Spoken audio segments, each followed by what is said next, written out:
আসসালামু আলাইকুম। কল্পনাস lifestyle blog থেকে আমি কল্পনা আপনাদের আরও একটি নতুন ভিডিওতে ওয়েলকাম করছি। কাছে দূরে যে যেখান থেকে আমার আজকের ভিডিওটি দেখছেন, আশা রাখছি আল্লাহর রহমতে সবাই ভালো আছেন, সুস্থ আছেন। আমরাও আল্লাহর রহমতে আপনাদের দোয়া ও ভালোবাসায় বেশ ভালো আছি আলহামদুলিল্লাহ। তো নতুন আরও একটি ভিডিও নিয়ে আপনাদের মাঝে আসলাম। আশা করি ভিডিওটি আপনাদের ভালো লাগবে। আর যদি দেখতে দেখতে ভিডিওটি ভালো লেগেই যায়, প্লিজ একটি লাইক দিতে ভুলবেন না। আপনাদের একটি লাইকই আমার এই ভিডিওটি আর অনেকের কাছে পৌঁছাতে সাহায্য করবে। আর যদি খুব বেশি ভালো লেগে যায়, প্লিজ চ্যানেলটি সাবস্ক্রাইব করে দিবেন এবং পাশে থাকা বেল অপশনটি প্রেস করে দিবেন। এতে করে আমি নতুন কোনো ভিডিও ছাড়ার সাথে সাথে নোটিফিকেশন আপনার মোবাইলে চলে যাবে। আর যারা কাজটি অলরেডি করেছেন তাদেরকে অসংখ্য ধন্যবাদ। তো আমরা যেহেতু গৃহিণী, আমাদের দিনের অধিকাংশ সময়টাই কিন্তু রান্না করে কেটে যায়। আর সেই রান্নাঘরটা যদি একটু সাজানো গুছানো সুন্দর থাকে, তাহলে কিন্তু রান্না করতে বা রান্নাঘরে থাকতে কোনো বিরক্ত লাগে না। তো আমার কিন্তু রান্নাঘর সাজাতে বেশ ভালো লাগে। মাঝে মাঝেই রান্নাঘরটাকে আমি একটু নতুনভাবে সাজানোর চেষ্টা করি। এখানে আমি যে কাঠের পিঁড়াটা বানিয়েছিলাম, এটা একটু রং করার চেষ্টা করছি। তো ভিডিও শ্যুট করা থেকে শুরু করে ভিডিও এডিটিং করা, তারপর ভয়েস ওভার করা, আপলোড করা, এর মধ্যে সবচেয়ে কঠিন কাজ হচ্ছে আমার ভয়েস ওভার করাটা। তো ভয়েস ওভার করতে গেলে আমার ছোট মেয়েটাকে যদি বলি, মা একটু শব্দ করো না, চুপ করে থাকো, ও আরও বেশি করে শব্দ করে। তো করার কিচ্ছু নেই, অনেক কষ্ট করে কিন্তু ভয়েস ওভারটা করি। আর রাতের বেলা ভয়েস ওভার করার কোনো সুযোগই নেই, কারণ বাবু ঘুমাতে ঘুমাতে অনেকটা লেট করে ফেলে। তো যাই হোক, এখন আমি খুব কষ্ট করে ভয়েস ওভারটা দিচ্ছি ওকে সাথে নিয়েই। তো আমার কাঠের পিঁড়াটা কিন্তু রং করা হয়ে গেছে, আমি শুকাতে দিয়েছি। এটা বিকালবেলার ভিডিও, আমি সকালবেলা রং করেছি।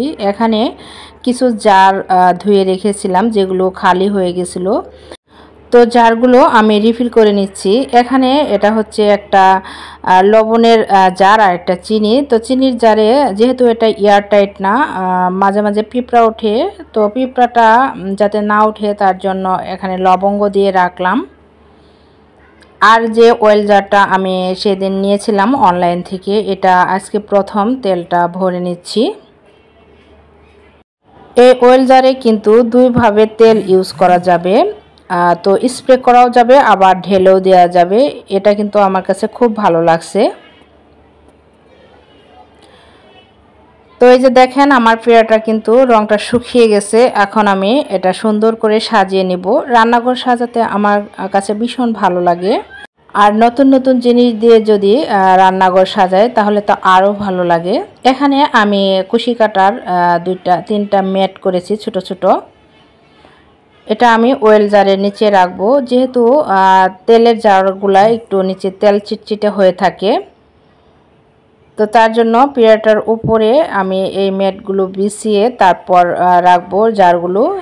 এই ম্যাটগুলো দেখতে কিন্তু ভীষণই সুন্দর, আমার কাছে অনেক ভালো লাগে। এটা কিন্তু গ্লাস ম্যাট হিসেবেও ব্যবহার করা যাবে।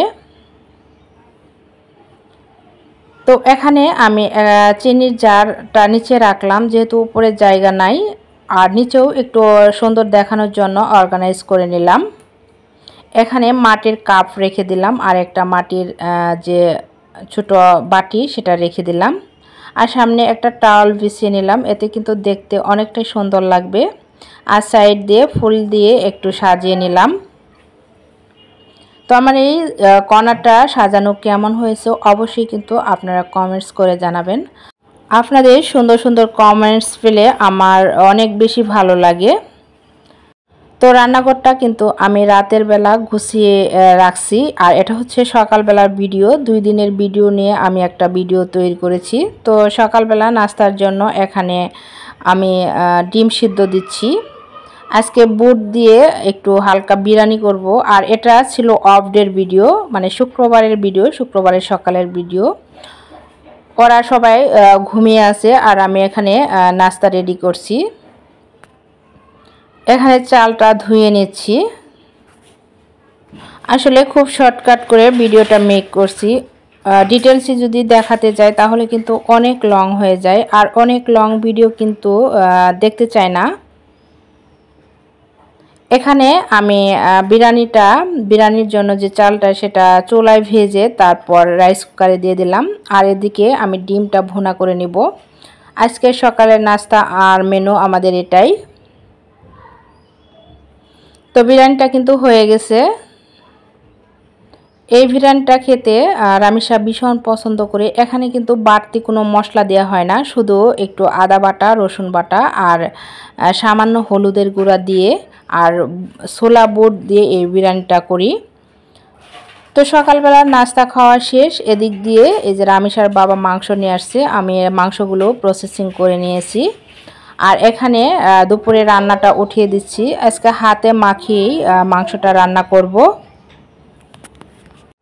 তাজা তাজা মাংস হাতে মাখিয়ে রান্না করলে আমার কাছে বেশি ভালো লাগে। তো এখানে আমি পেঁয়াজ দিয়ে দিচ্ছি, পেঁয়াজ কাটা এবং আদা বাটা, রসুন বাটা আর এখানে কাঁচামরিচ বাটা, জিরা বাটা, লবণ, হলুদ, মরিচ এগুলো দিয়ে আমি মাখিয়ে নেব। ভিডিওর এই পর্যায়ে আপনাদের আবারও মনে করে দিচ্ছি, প্লিজ একটি লাইক দিতে যদি এখনও ভুলে যান একটি লাইক দিয়ে দিবেন। আপনাদের একটি লাইকই আমার কাছে অনেক বেশি মূল্যবান, কারণ একটি লাইকের জন্য ভিডিওটি আরও অনেকের কাছে পৌঁছাতে সাহায্য করবে। তো আমি সব উপকরণ দিয়ে মাংসগুলো হাতে ভালো করে মাখিয়ে নিচ্ছি। আসলে ভালো করে মাখানোর মধ্যে নাকি স্বাদ অনেকটা নির্ভর করে। তো আমি একটু ভালো করে মাখিয়ে নিচ্ছি। তো আজকে রান্না করতে করতে ভিডিওটি আমি এখানেই শেষ করব। দেখা হবে অন্য কোনো ভিডিওতে। সবাই ভালো থাকবেন, সুস্থ থাকবেন। আল্লাহ হাফেজ।